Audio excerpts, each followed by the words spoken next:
So Mike Cook, well, that was when I joined. I was a little bit younger, less grey hair than I do now. So I joined about 3 years ago to start the buy-to-let business. As a predominant sort of been in bridging for sort of 16 years, my job was then to come in and start a buy-to-let side of the business and just to look strategically at how we can utilise what we already have, which is lots of equity, lots of funding lines. And the thing with bridging, it's great, but you've got to keep working really hard to grow a book. So we've got about 1.5 billion in bridging, but of course that comes off very quickly. It's like a very leaky bucket. So it makes strategic use for us to make some longer term lending as well. And my past is quite sort of long in the tooth in specialist mortgages. And mortgages, it started in 2002. Actually, when I started working with Karen all those years ago. At Kensington, when it was very small, it was about 40 people, and left when it was about 500. And I've been at ING Direct to get them into intermediary mortgages, and I've been with Bank of Ireland for 6 years, and then founding team to start Vida. So, and then came into MFS, which is great because it's family owned, it's small, growing, ambitious, and it's quite different to corporate world. So I'm going to talk to you about, I'll talk to you today about affordability and some of the challenges that landlords have and how we have a slightly different take on the market. Because for once, I'm not in a regulated lender. So you can actually approach things in a slightly different way. So I'll try and talk to you about some of that. Okay. So one of the first challenges that I know the industry loves a theme, and it was the the EPC theme the year before. The Renters Reform Bill. Now, we do a lot of surveys, the marketing, and some of the marketing team are here. Big challenge with this is there's always the uncertainty. And if you look at the Renters Reform Bill, it actually fell over at the last sort of sitting, really, in the House of Lords. Now, I think we all agree that it needs a little bit of improving, and the image of the private rented sector needs to improve a little bit, but nowhere near as much as where they were heading to.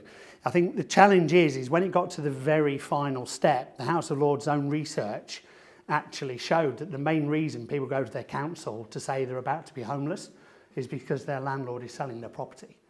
And so they realise that, oh my God, we're going to make this worse. So of course, the current incumbent government have done their very best to tax the hell out of it, put red tape in and do everything for the last sort of 10 years. And I think it all sort of culminated in that it's great to get rid of some slumlords and to force them, but if there's a lack of rental properties anyway, they're thriving. So they don't need to compete for tenants. So actually, it's a bit of a backward step. And I think the other concerns as well, when it comes into this arena, buy-to-let has generally had a bit of a bashing, but there's still a lot of people that plan to keep their properties, and I think it's everybody's job to try and keep the industry buoyant and provide solutions that can help it operate in what I would call, it feels at the moment like it's slack water, in that the tide has been choppy for quite a sort of couple of years from COVID onwards. There was a slight boom, but it feels like now it's that slack water before it all grows again, and that's very much what it feels like.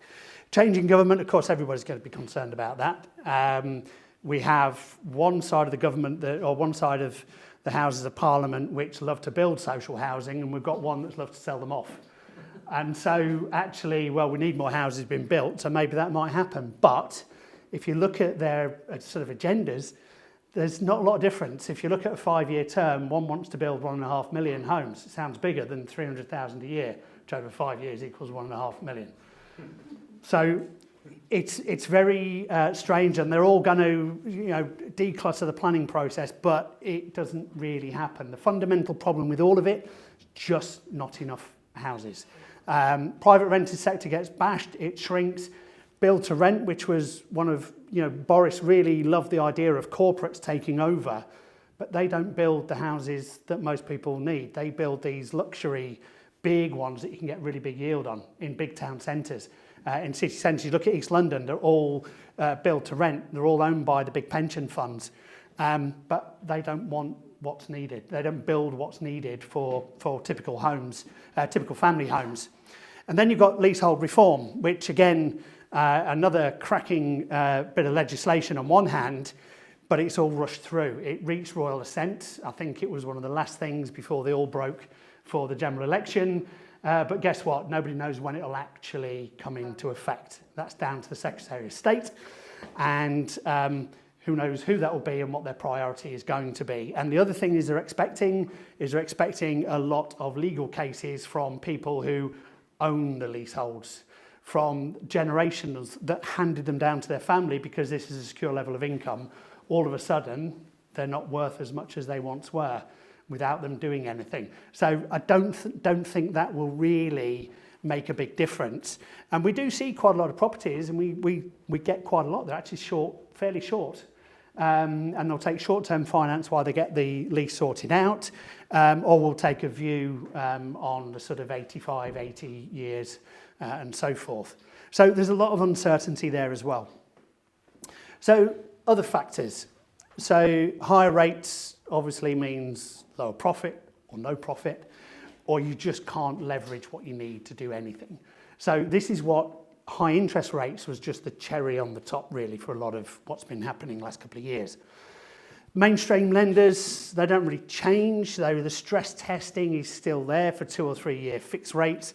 That means you have to take a 5 year to make things kind of work, if it can work, but right now it doesn't feel like the right time to tie in on a 5 year fixed rate. I think we've all seen the future projections, and I've got a chart that'll easily visualize that later on. And then you've got the education, because everything keeps moving, and the surveys have just shown that it's really difficult to keep up to date, not only on the government and the legislation issues, but also on the general market, and also how the hell you can help your clients. So if we have a look at higher rates, lower profit, lower leverage. So we've taken a slightly unique view, and part of what I'll talk about today is how our view really works and how it's different. And so, for example, we've got solutions that will either help cash flow by taking some of the interest and not paying so much per month and deferring some of the interest payment, or easy just to maximise the leverage. And again, if you take some of the interest out of the ICR equation and actually move that to later, all of a sudden your loan size goes shooting up. And I'll try and demonstrate how that brings to life. Because when we started and we had there's a couple of us in an office and we were trying to sort of whiteboard it, it was pretty complicated. And you try and simmer that down, it's still complicated, but I'm going to try and make it easy today. We also allow that sort of little bit of flexibility that, look, as long as the house can be habitable on day one, we don't mind you doing a few things and actually deferring when you start paying, or rolling those months, start paying later. So get in, do the work that you need to do, get it into a higher rental yield position, and then get a tenant and start paying your mortgage. And basically the way it really works is you can combine all of these things, and with top slicing if you wish, and we take a sensible view on that as well. It is, we'd rather look at somebody who's wealthy and knows what they're doing, and you can see the wealth is there. You don't have to then go through all the how much do you spend on entertainment every week and everything else. We'll take a sensible view. So I'll try and click through the animations. It's all a bit funky. There we go. Right, so you've all probably seen this curve, which is it's the 3 month SONIA forward view, but in real terms, it's very akin to Bank of England base rate.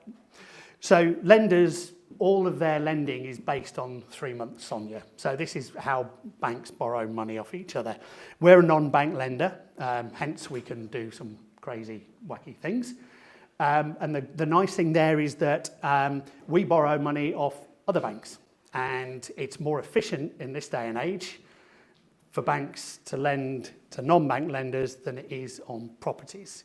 Because, again, with all of the very late regulations after the financial crisis, let's all whack banks happened about 10 years too late. So now when they do what they would call specialist lending, bridging, commercial, high LTV, buy-to-let, it costs them a lot more. They have to put a lot of capital aside.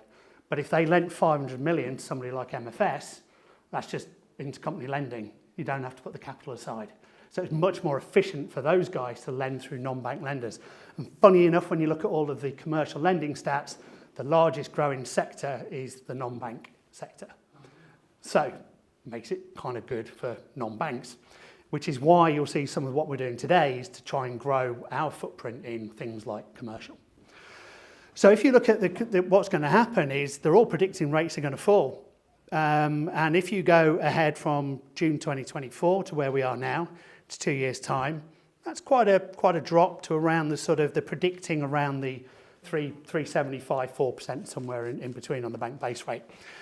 And then it will go into a long, deep, depressed sort of curve, but not like we've seen, because that means the economy is going to be getting better. And therefore, you've got that balance between people spending and people saving.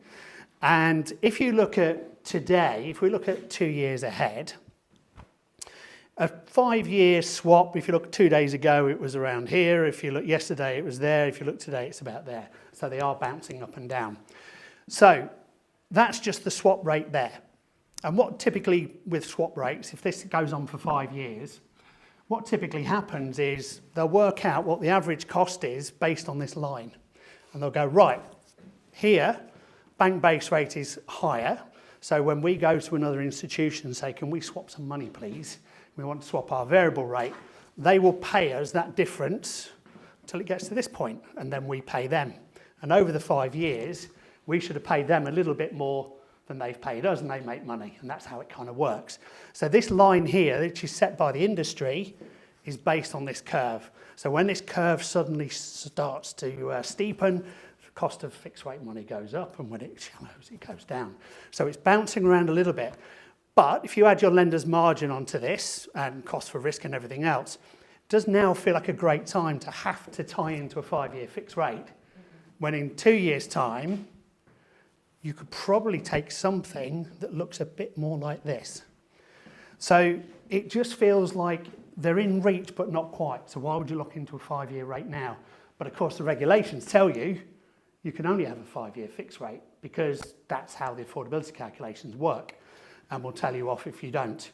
So it's a little bit of a tricky one for everybody. So it feels a little bit like your own mortgage at home. Now to take a 5-year feels a bit lumpy. It's the same with investors. So we don't stress our 2 and 3 year fixed rates. The good reason for that is because people are adults, and we expect people to know what they're doing. We expect them to go into investing in property with their eyes open. I think gone are the days where you'd go out and the next day you'd buy one because your friends have got a buy to let. Those days are kind of gone. So we treat people a little bit more like adults. And again, our ICR of 125% on fixed rates, it doesn't change whether you're a corporate or an individual, a high rate taxpayer or not. There's a reason for that, because as a landlord myself, it's the same thing, which is you kind of get whacked over there on your salary, on your tax return over there, not in your account from your mortgage where you're paying your actual buy-to-let mortgage from. So again, we just take a sensible view that you're not really going to do things that you really can't afford. The other thing that's helped, of course, is rents going up, but that helps balance things. We're not too bothered about the location of the applicant either, so foreign nationals will get the same ICR. What we might do is, if there's a situation that doesn't look fantastic, or the asset isn't strong versus the borrower and so forth, we may actually just cut the LTV a little bit rather than necessarily the ICR. So the other thing, tax status we've talked about. So for ICR, we take a slightly different view. So the standard calculation is pretty much a month's rent divided by the month's interest payment. And so the way that works is you want the rent to be 125 or 140% of your mortgage payment. And then you can pay for all of your sundries and everything else. We look at things slightly different. And so in the case of, if you've got a mortgage for £1,000 a month on interest only, you would expect your rent to be £1,250. So 125% of 1,000. We look at things a little bit differently, because what we do is we look at it over the period of the fixed rate. So the 2 years or the 3 years. So we add up all of the rent, because that's your rent you're going to earn over 2 years. And we'll look at the interest you owe us over 2 years. So if you deferred some of that interest till you redeem, you don't owe us it in 2 years. So I'll explain how that calculation suddenly becomes a little bit more fruitful. So don't worry, we'll break this down. I made that mistake at at one of the buy-to-let events recently where I had to keep walking around and focusing people down a particular column. But this just shows how we can get from, there's a scenario behind this, which is a £500,000 flat. People want to borrow as much as they can to refinance it. They want to release as much equity as possible. And it earns £1,300 a month rent. I'm going from memory because I haven't got the notes on the screen. So it's kind of a bit of a challenge. And this one here, which is a very basic one, I'll show you how we'll get in the same scenario from 180 to 328. We'd normally have a much bigger scenario, but it sort of, for a lot of people, it's not that realistic, but it's nice to work with lots of zeros on the end. Feels more comforting in a weird way. So if we look at and hey, everybody must have scraped that off the wall at some point. Wood chip on top of paint, on top of everything else, beautiful. So if we look at this is a very basic, this is what everybody else kind of does. So product rate, 6.49, which means the pay rate's exactly the same because there's no deferred interest. This particular one is one of our larger fee products. Monthly direct debit is £1,040. Hey, which if you look at, funny enough, if you look at the £1,300 rent, £1,040 is the 100% to the 125%. So that's the way everybody else works it. They may do 140%, in which case that will be a lot lower and the loan size will be a lot lower. So the gross loan is kind of 38% LTV. That's kind of not great. If you want to remortgage and leverage, it probably won't even clear the existing mortgage. So it's pretty dull, it's pretty vanilla, it's kind of what everybody does, and it's a bit boring. The other thing, again, is for portfolios. Again, we'll have a look at the portfolio. We want to make sure it washes its face. We want to make sure the landlord knows what they're doing, so we don't stress it. We don't go looking at every single property because we want to be there for portfolio lenders, because they'll always have certain properties that they can really squeeze the equity out of to do what they want to do, to expand, to renovate, to do what with the rest of it. So we take a sensible view on those sort of things as well. So we're a little bit short of where we can get to. Okay, so the first way of boosting that a little bit is deferred interest. And so we'll start with the same product rate of 6.49. Pay rate, if we defer 1.25%, the pay rate comes a little bit lower, and that's what we'll use for calculating the ICR. So in this particular instance, it doesn't really work so well on a monthly basis. It could do. So for example, we know that the rent is £1,300 a month, and the 1,040, well, if the loan size is the same, that 1,040 would come down because the interest rate is lower. So it might be £800. So all of a sudden the ICR has gone from 125, it's gone up. So it might be 150. So great, keep dialing it up until you can borrow more. So this is why we do it over the fixed rate term. So what we'll do is the rent, which I think I've scribbled down, the rent is over 2 years is 31,000. The interest at 1,040 is 25k. So 31k above 25k is 125%, basically. So if we defer a bit, which is, if you imagine every month, instead of paying £1,000, you paid, oh, that's gone. You paid, sorry, you've got the disco lights in your face now. If you paid £800 a month, well, your cash flow is a bit better. You're £200 a month better off. So that can work. So if you just want to have better cash flow, that's where deferred interest works. If you want to borrow more, well, great. Just let's crank the loan size up so if you take 5,954, which is a little slice off every month for 2 years, you add it all up, it's 5,954. So if you take that out of the equation, and all of a sudden your 130,000 31,000 rent above 25k interest, well, it's not 25k anymore, it's gone down a bit.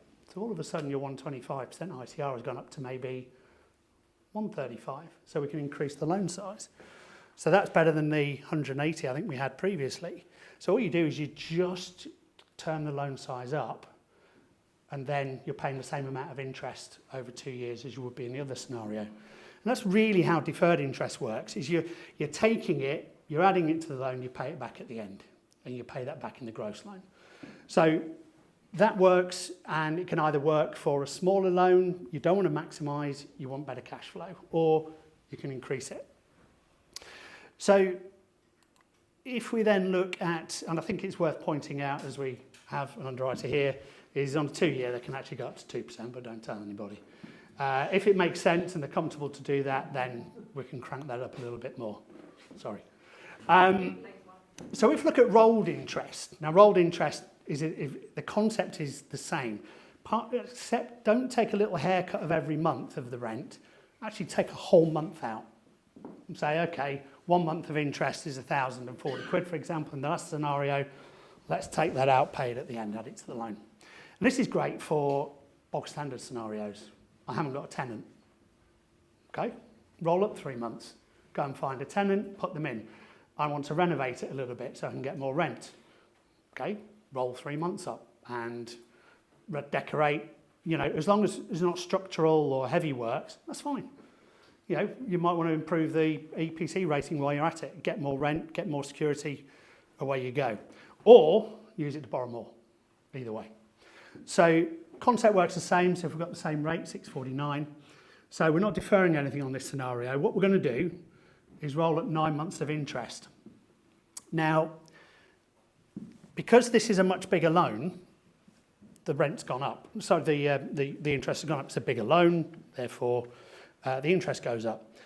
But it's still 125% ICR in this scenario. So the way it works is we take 9 months of interest. So if you imagine sort of level with me here, that is the rent you're going to earn over 2 years. My shoulder here, this level, is the interest you owe us. If I suddenly take out this chunk of interest, it's down here, it's at my waist. The rent's still here. Down here is where the interest you owe us. So all of a sudden the ICR has probably gone to 200%. So all you do is make the loan size bigger until this goes back up to 125, or down to 125. So really all you're doing is taking a chunk of that interest out, 9 months worth of interest, just kick it down the road till later. So the loan size goes up, landlord's quite happy. What we wouldn't expect the landlord to do is sit there and spend that 9 months rent. So we would expect them to be saving that up into their accounts, make sure it's there, because when your direct debit kicks in month 10, you don't want to suddenly go, oh crap, my rent doesn't cover that. So the idea being is we'll still look at it, and the idea that they are putting that money aside and then their direct debit kicks in. And thankfully, of our book, we have 4 people that are struggling to pay. And that is minuscule for our book. So the nice thing is, the biggest thing we do when we look at somebody is we look at their assets and liabilities, we look at their background, we look at their acumen, and we go, yep, that's fine to do that. So it's treating people like investors, not as amateurs. So in this particular case, we're now up to 62% LTV, which is a bit better than the 38 we started at. So the next one is, well, what if we do both? Okay, so if we imagine we're now using deferred interest again, so we've got a lower rate. So we've got our 31k, I think it is, 31k rent coming in, our interest, which is to here, at 25k, I should remember this by now. We're going to take out, because it's a much bigger loan, we're going to take out 10 grand, so our interest is down to here. We're then going to take out 14 grand of rolled months. It's down to here. So all of a sudden our ICR has gone shooting up above 200%. So let's just increase the loan size till we get to 125. Most people don't max, by the way, because what they'll find is they'll hit 75% LTV first, or they just don't need to. So the other way of doing it is with a larger product fee, of course, and we literally just discount the rate. So there's multiple ways you can do it with us. And funny enough, you end up then with a gross loan at 75% LTV by doing a combination. If somebody's particularly wealthy, then we might even consider top slicing as well. But again, what we typically find is people will roll on average about 4 months and a little bit of deferred interest, or they're not interested in rolling, just deferred. So it all varies. But what we wouldn't expect somebody to do, we're a non-bank lender and we have some pretty punchy criteria. So we're not the cheapest lender. We wouldn't expect somebody to bring their entire portfolio to us and say, can you remortgage the whole lot? They tend to use it, actually, I need to get a footprint in the UK. I need to release equity from these here. And then these are on a 5-year, and when they're unlocked, I'll refinance those, pay MFS off, and then I'll squeeze a couple more in my portfolio. So we often will have a look at the portfolio, but we won't be expecting to write all of them. That's fine. We're there for different scenarios. So if we look at 3 competitors, again, with stress rates and other things, the maximum on their calculators would be 141, 153, 200, and that's a much cheaper rate. But it just goes to show where, if people want that leverage, this is how it works. And Mortgage Broker Tools is the best one I've seen for comparing, because this is where I don't envy brokers.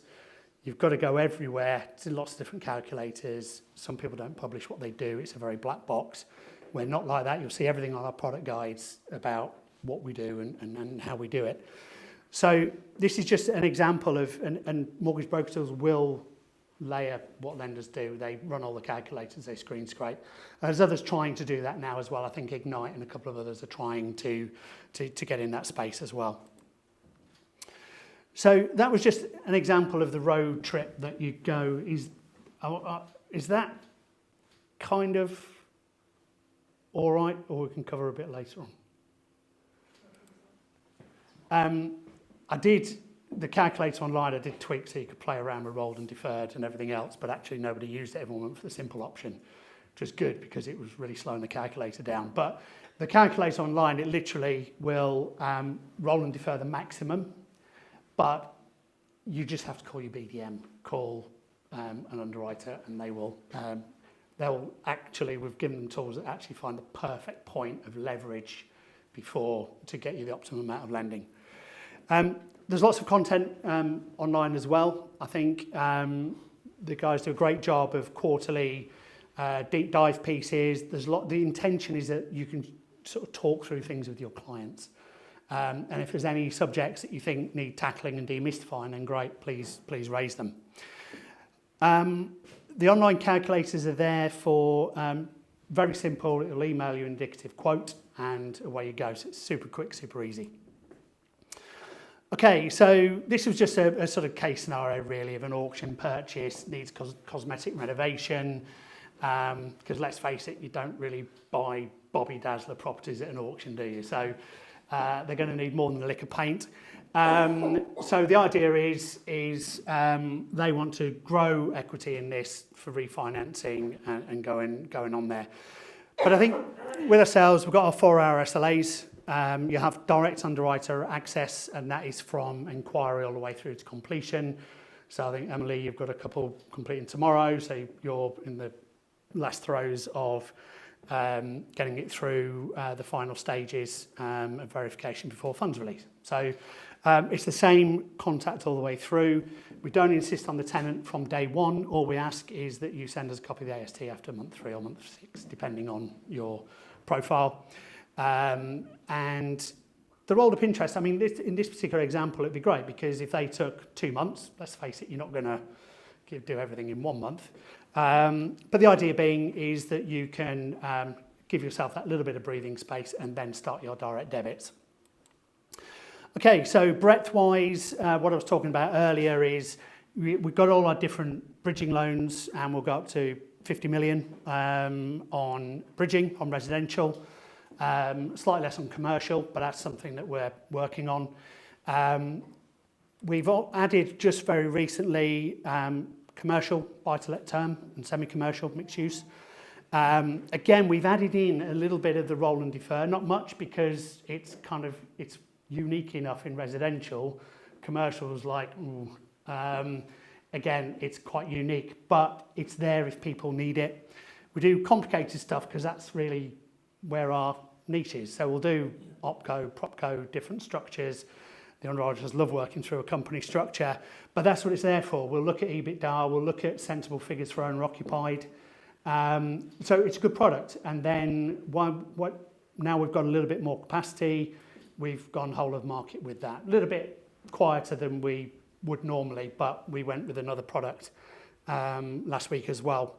But again, this is great. It's a 2-year tracker at the moment, and it's going pretty well. Go up to 1.5 million to start with. We'll expand that over time. So yeah, that's a good product to add on the side. And then Fusion came in last week, and I'm hoping everybody's seen a bit of that in the last week. So this is really taking the best bits of our buy-to-let proposition and the best bits of our bridge. Bridges, we love a big loan. So does everybody. It's more efficient.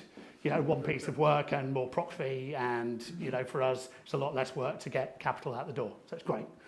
And I think the way we looked at Bridge Fusion is, well, you can add in some of the best bits of buy-to-let, like deferred interest that we don't do on bridging. You can add in the size, speed, and breadth of bridging criteria. And so, for example, Zara loves this because she always comes to me with whopping big buy-to-lets. Well, our buy-to-let funding lines don't really like, because we do 75% to 3 million, which not many people do. They have price tiering, and by the time you get to sort of a million or two, it's 60%, 55% LTV. So if you've got a whopping buy-to-let, or you can't get your usual funding from a private bank or a big corporate bank because it's a vacant premises, well, get an established business in there for a couple of years and then work out your refinance. And there's about, depending on which report you read, there's between 60 and 70 billion of commercial and corporate finance that needs refinancing this year. Now, a lot of that is really big ticket stuff, but the problem is with the last few years with banks is they've culled their entry-level criteria. So they're too busy nursing a problematic back book. And what happens is you cull your LTV, you cull your criteria, and you make it much more difficult. So specialist lending has started to fill that gap. So just on that point regarding commercial, I don't know if you've also seen this, and more with the brokers as well, is banks are capping a lot of their commercial and resi a lot lower. So even if they have an appetite, you're kind of lucky to get between 55 to say 60%, maybe 65. And that's because they want to get rid of the book. So they only have a certain amount they will allow to effectively refinance, because banks work on the refinance model on their balance sheet perspective. But what I'm finding is on the balance sheet model, they can't afford to hold on to these loans. So what I found, even with a lot of private banks as well, is you'll kind of go down the road of, let's say, yes, we're going to do this, it works in the model and everything, but say in their back book, 20% of their loan book hasn't redeemed as they was going to expect it to, suddenly the metrics change. And that transparency is starting to spill over, I think, massively. Yeah, I think so. And I think the other problem is, they're focused on their back book and problems, or over-index on things. The other problem is that cost of capital. So again, a high LTV on a commercial asset right now is quite expensive for banks to originate, and it takes a long time. Especially with private banks and big corporates, they tend to finance through their own corporate bank, and it takes a long time, and they can't do what they want to do. The rates are high, it doesn't work out. So riding out that uncertainty, that graph I showed earlier of right now doesn't feel right to lock into a fairly long-term facility.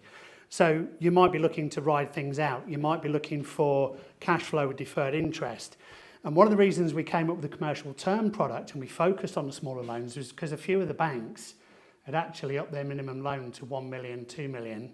They suddenly thought, oh, we're really big and corporate. Well, no, you're missing out on the biggest market, which is those that actually have a shop and flats and all those sort of things on the street that might be 300 to 800,000 pounds or less. So we've got this sort of the bridge process. It's underwritten by the two bridging teams. In return for a lower rate for bridging, we want you to stay a bit longer. So There is an ERC if you leave early, but there isn't if you leave. So ideally, this is a 24-month term product, and there is also an option for another year. So essentially, you ask for the option, we'll look at it, and we'll just assess the value of the property, and we'll just do a quick sense check, make everything's all right, and you can have an extra year. Or the idea being is you've got 2 years breathing space to sort out the longer term, cheaper finance option. So where does it fit into the range? So we've got bridging that'll go up to kind of 50 million, goes up to 21 months from 3 months. You can do a mix of serviced or rolled, and whilst that's a 50% LTV rate, at 70% it's around this sort of mark, so that's about what sort of 13, just over 14% per annum. We've got buy to let term, which is a bit more of a longer term solution. It's cheaper, but it's capped at a certain loan size and things like that. There's ICR tests as well. Then we added commercial buy to let, which again is around your sort of 1.5 million size. So again, there's a lot of business we can't write there, and there's a fair bit of business we can't write there, especially prime London, prime cities where the rent and the sort of yield isn't so high. And that's where, again, we are a London dominant lender. So Fusion kind of sits in this gap where, okay, if the loan size is not enough over there, it's plenty big enough here. The rate is somewhere between. So at a 70% LTV low, this one's an annual rate product. So 7.8 plus BBR, 5.55 plus BBR. So it's actually really incredibly competitive against the bridging market. So you start to then go, well, actually, I want the security of 24 months, and you can have another year afterwards as well. So if you want to defer interest, again, you can start to do that. So really, it's about finding that right solution, and the guys will help you do that. And so will the kind of calculators. The idea being is, look, if you want short term, and somebody just wants something for 6 months and that's it, Fusion won't be right for you, because we want you to stay a fair while. So you'd take a bridge. If somebody wants that longer term and it's just a dead easy buy to let, it's 500,000, whatever it is, then you'll probably find that buy to let is by far the best product for you. But the idea being is we want to try this sort of option where you're taking the best of both worlds, and so far is great. We've got a few through credit committee already. And they've gone out with credit back terms.